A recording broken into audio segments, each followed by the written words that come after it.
वचन दिले तू मला ह्या मालिकेच्या आजच्या भागाचे अपडेट जाणून घेऊया आपल्या आजच्या या व्हिडिओमध्ये. चला तर मग प्रेक्षकांनो सुरुवात करूया आपल्या व्हिडिओला. तर इथे आपण पाहतोय की इकडे आता जो शौर्य आहे तो हर्षवर्धनला म्हणतो डॅड. याबरोबर हर्षवर्धन म्हणतात आधी तू ऐक, आपले जे देसाई असोसिएट्स आहेत त्यांच्या फाईल्स पहिलं करायला घे. उद्या त्यांची हिअरिंग आहे, काहीही झालं तरी निकाल हा आपल्या बाजूनेच लागला पाहिजे. त्याच्यासाठी मला संपूर्ण टीमला एकदा ब्रीफ करायचं आहे आणि त्याकरता मला लवकरात लवकर पटपट त्या सर्व डिटेल्स हव्या आहेत. सो लवकरात लवकर काम पूर्ण कर शौर्य. त्यावेळी शौर्य म्हणतो हो डॅड, पण मी काय म्हणत होतो, नाही म्हणजे मी फक्त लंचसाठी जाऊन येऊ का? मी अगदीच पटकन जाऊन येईन लंच घेऊन. त्याबरोबर हर्षवर्धन हा त्याला म्हणत असतो अरे मग लंचला जाण्याची काय गरज आहे? तसंही आज आपल्याला खूप कामं आहेत, लंचला जाऊ नकोस. एक काम कर, तू लंच इथेच ऑफिसमध्ये मागव, इथेच बसून आज लंच कर. त्यावेळी शौर्य म्हणतो डॅड मी काय म्हणतो, मी एकदम पटकन एकदम लगेच जाऊन आलो असतो लंचला. मी अगदी वेळ वायाच नाही घालवणार, पटकन जातो, असा जातो आणि हा असाच येतो परत. हां मी येतो ना पटकन जाऊन. त्याबरोबर हर्षवर्धन म्हणतो शौर्य अरे पण. त्याबरोबर इतक्यात हर्षवर्धनच्या फोनवर एक फोन येतो. मग हर्षवर्धन शौर्याला म्हणतो ठीक आहे, लंचला जायचं आहे ना तुला, जाऊन ये, पण हो लवकर येशील, आपल्याला आज खूप काम आहे. शौर्य होकारार्थी मान डोलावतो आणि पटकन लंचसाठी निघून जातो. शौर्य लंचसाठी निघून गेल्यावर इकडे हर्षवर्धन हा रिलॅक्स होतो. त्याबरोबर मग आता लगेच तो फोनवरती बोलतो झालं आहे ना काम, ठीक आहे. तर दुसऱ्या बाजूला इकडे विजया तीर्थाबरोबर बोलत असते. ती तीर्थाला विचारते तीर्था तुला बरं वाटतं आहे ना, तुला नक्की बरं वाटतं आहे ना, तुला काही होत नाही आहे ना? हे बघ तीर्था, तुला काही होत असेल ना तर तू मला सांग. त्यावर तीर्था म्हणते नाही ठीक आहे मी. त्यावर विजया म्हणते नक्की बाळा ठीक आहेस ना तू? त्यावर तीर्था म्हणते हो मी एकदम व्यवस्थित आहे आता. त्यावर विजया तिला सांगते हे बघ तीर्था, तुला काही हवं असेल किंवा काहीही वाटलं तर लगेच अगदी लगेच मला हाक मार हां. त्याबरोबर तीर्था होकार देते. आता इतक्यात विजयाचा फोन येतो, ऊर्जाचा फोन येतो. विजया म्हणते फोन उचलू नकोस तीर्था, आता कॉफी पी शांतपणे. तीर्था म्हणते मॉम अगं असं काय करतेस, ऊर्जा वहिनी आहे, उगाच तिला माझी काळजी वाटत राहील मी फोन रिसीव नाही केला तर. दे मला तू, मी रिसीव करते. आणि मग ऊर्जा हिचा फोन आलेला असताना तीर्था ताबडतोब फोन घेते. ऊर्जासुद्धा तीर्थाला सेम प्रश्न विचारते. Good morning. तीर्था अगदी fresh mindly good morning wish करते ऊर्जाला. आणि मग ऊर्जा विचारते तीर्था काय मग कसं वाटतं आता, तब्येत व्यवस्थित आहे ना तुझी? त्याबरोबर तीर्था होकार देते. ऊर्जा तिला म्हणते तीर्था हे बघ काळजी घे स्वतःची, आणि हो काहीही वाटलं अगदी काहीही तरी कॉल करशील हां. त्यावर तीर्था होकार देते. त्यानंतर ती फोन ठेवते. विजया म्हणते तू ठरवलंच आहेस का तीर्था माझ्याशी नीट बोलायचं नाही म्हणून? नाही म्हणजे हेच सगळे प्रश्न जेव्हा मी विचारले तेव्हा मला उत्तरं हो बरी आहे ठीक आहे एवढीच मिळाली, पण हेच सगळे प्रश्न जेव्हा त्या ऊर्जाने विचारले तेव्हा तिला मात्र अगदी आपुलकीने उत्तरं दिलीस. काय चाललंय काय नक्की तुझ्या मनात? नाही म्हणजे तुला आता तुझ्या आईपेक्षाही ती ऊर्जा महत्त्वाची आहे का? तसं असेल तर सांग मला. हे बघ ती तुझ्या आईची जागा घेऊ पाहते आणि तू तिला ती सहज घेऊही देतेस तीर्था, याला काय अर्थ आहे? तीर्था म्हणते मॉम काय बोलतेस हे? त्यावर विजया म्हणते काही चुकीचं बोलत नाही आहे मी तीर्था, जे खरं आहे ना तेच, जे बरोबर आहे तेच बोलते मी. त्याबरोबर मग आता विजया पुढे म्हणू लागते काय बरोबर ना, ती ऊर्जा माझी जागा घ्यायला बघते आणि तुम्ही सगळेच तिला माझी जागा देऊनही टाकताय, बरोबर ना? त्याबरोबर मग तीर्था ही म्हणू लागते मॉम हे बघ असं काहीही नाही आहे, तुला ना उगाच काहीही वाटतंय. आता सध्या माझं कंडिशन आहे का हे सगळं बोलण्याची? त्याबरोबर त्या ठिकाणी आईसाहेब आलेले असतात. आईसाहेब तिकडे येतात आणि म्हणतात अगदी बरोबर बोलते तीर्था. विजया हे बघ पहिली गोष्ट, ऊर्जाने आपल्या तीर्थासाठी खूप काही केलं आहे. तिने स्वतःचा जीव धोक्यात घालून आपल्या तीर्थाचा जीव वाचवला आहे. त्याच्यासाठी आपण खरं तर तिचं खूप कौतुक केलं पाहिजे. पण कौतुक करणं तर राहिली खूप दूरची गोष्ट, आपण तर इथे उगाचच्या उगाच तिला नावं ठेवतो, ह्याला काय अर्थ आहे? त्याबरोबर मग तीर्था म्हणू लागते जर त्या दिवशी तिथे ऊर्जा वहिनी नसती, शौर्यदादा नसता, तर माझं काय झालं असतं मला खरंच विचारही करवत नाही. त्याबरोबर आजी म्हणते, तीर्था वाईट विचार करू नकोस बाळा, काहीही चुकीचं झालेलं नाही आहे की नाही. त्यावर तीर्था म्हणते, हो आजी, पण मला ना सतत त्या विक्रांतची एक भीती वाटत राहते मनाला. म्हणजे तो कधीही आणि काहीही करू शकतो ग, ही एक हुरहुर लागून राहते मनाला. कधी काय होईल आणि कधी काय नाही असं वाटतच राहतं मनाला. राहून राहून बरं वाटत नाही. म्हणजे आता मी ऊर्जा वहिनीला तर मी ठीक आहे असं म्हटलं, पण मला ना त्या विक्रांतची सतत भीती वाटत असते.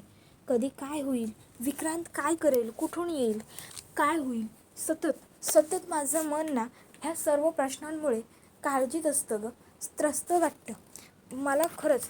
हल्ली ना खूप भीती वाटते त्या विक्रांतची. सतत विक्रांतचे विचार येत राहतात मनात. विक्रांत काय करू शकतो, विक्रांत काय करेल, ह्या गोष्टी.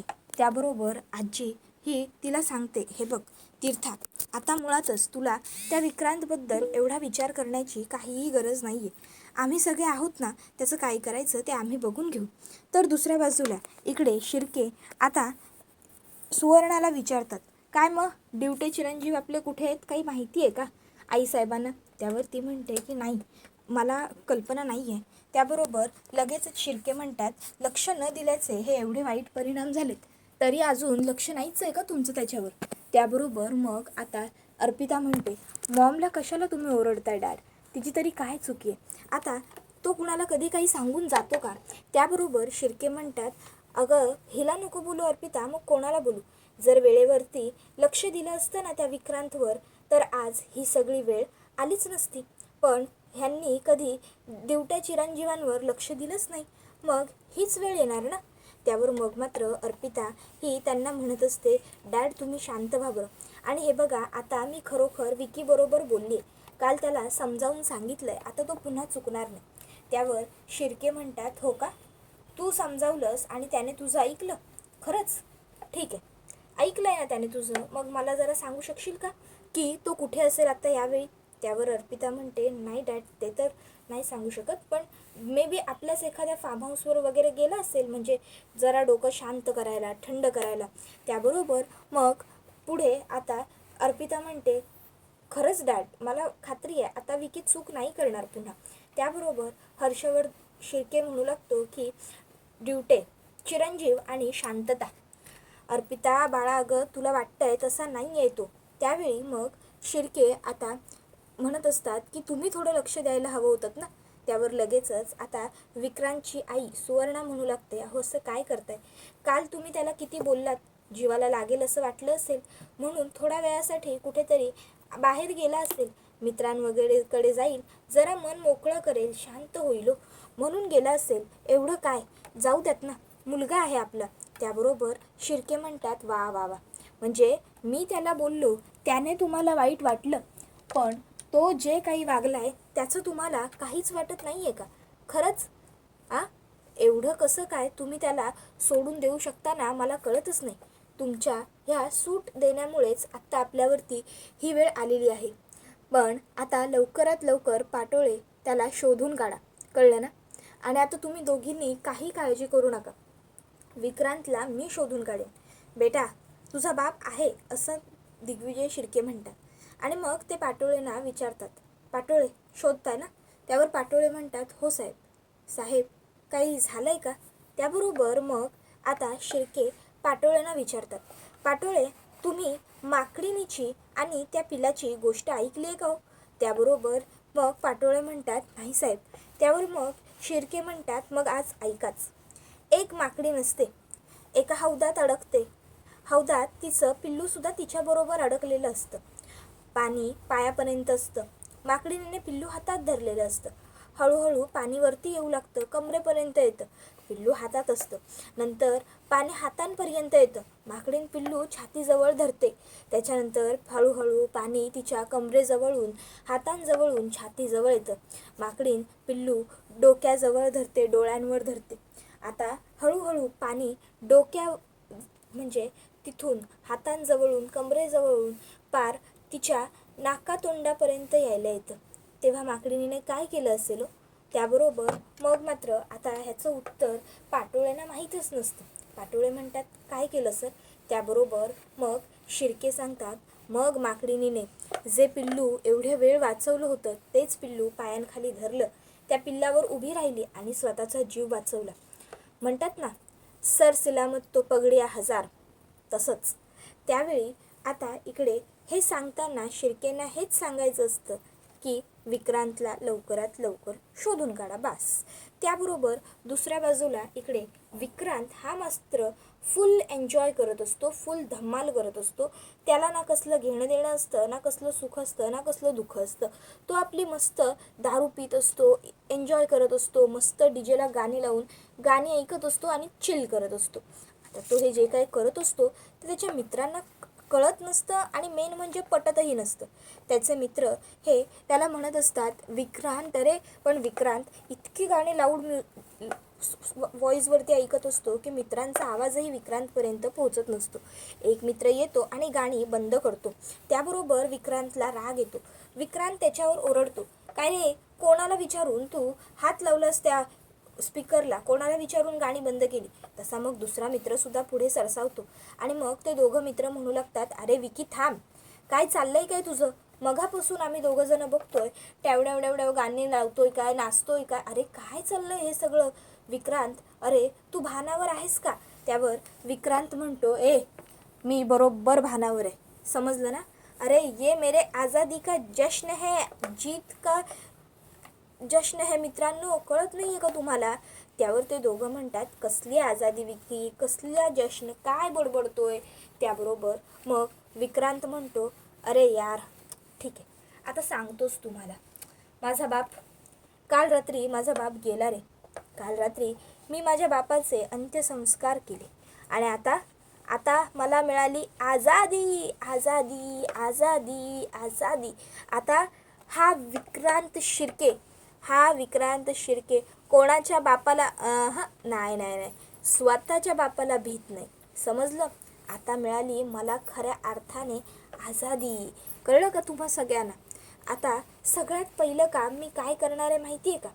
आता मी सगळ्यात पहिलं काम त्या हर्षवर्धन जहागीरदार आणि त्याचा तो मुलगा शौर्य जहागीरदार यांना धडा शिकवणार आहे. दोघं बाप बेटे स्वतःला खूप हुशार आणि खूप शहाणे समजतात ना.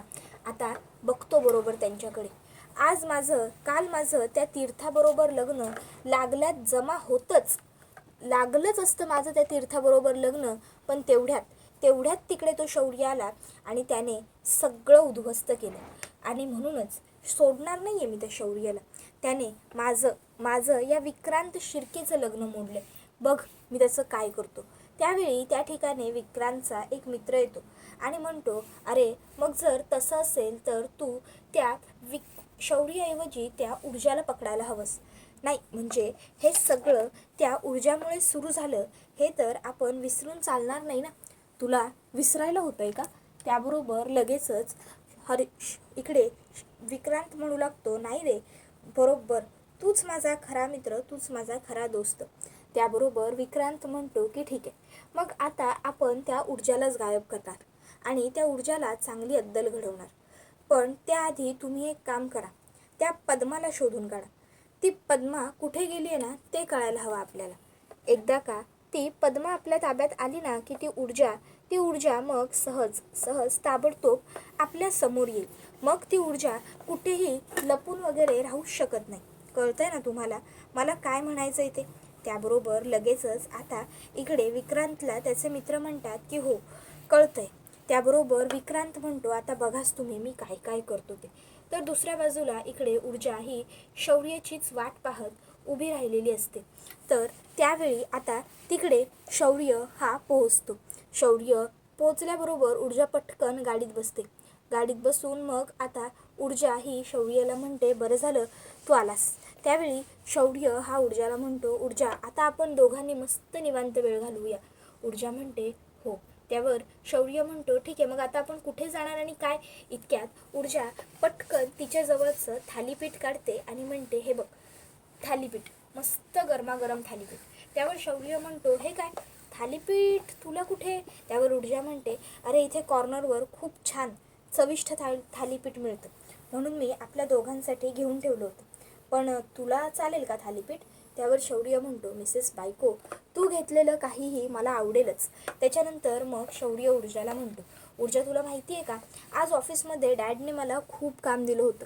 मग माझा हात खूप दुखत होता. मग मी खूप दमलो होतो. म्हणजे इतक्या पेपर्सवर सह्या केल्या, इतके स्टॅम्प्स मारले ना, की काय सांगू तुला ऊर्जा, माझ्या हातांना बोटांना किती त्रास झाला. Oh my God. त्यावेळी ऊर्जा लगेच शौर्याच्या मनातलं ओळखते आणि त्याच्या तोंडामध्ये स्वतःच्या हातानेच घास भरवते.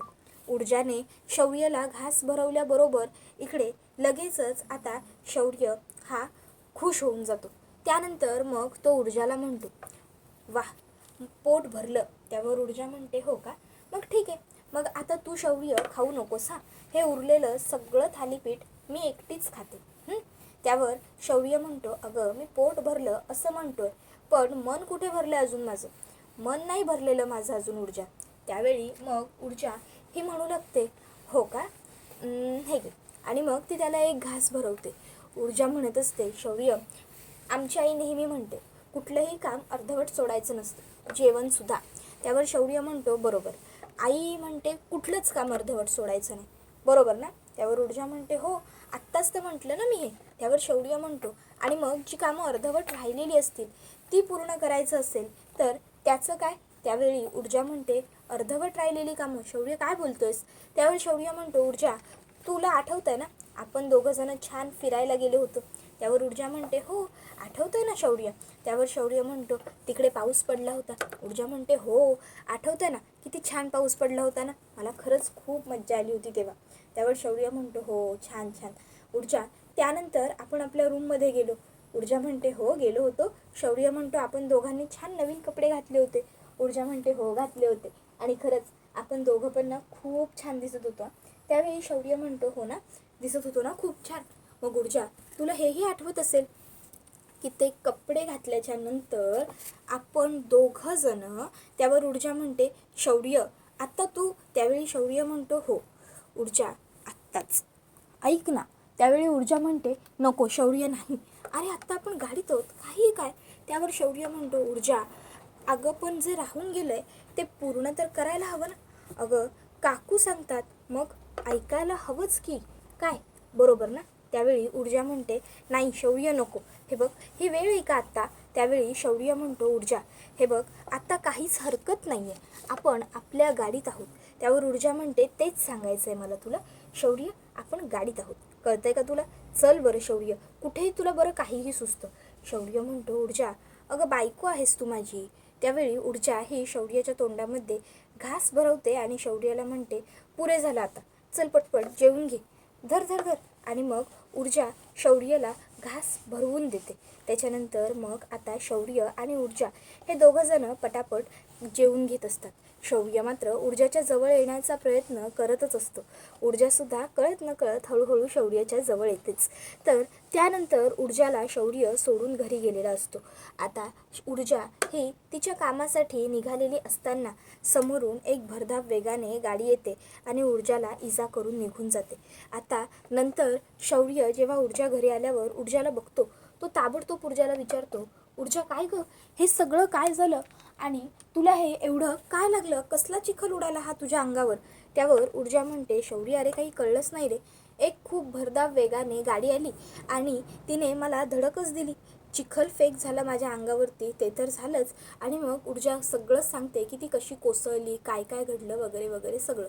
हे सगळं ऐकल्यानंतर दुसऱ्या बाजूला इकडे तीर्थाला विक्रांतने कॉल केलेला असतो आणि विक्रांत तीर्थाला सांगतो, तीर्था आता तुझ्या घरातल्या प्रत्येकाच्या मनामध्ये हळूहळू मी दहशत निर्माण करतो की नाही ते तू बघतच राहशील.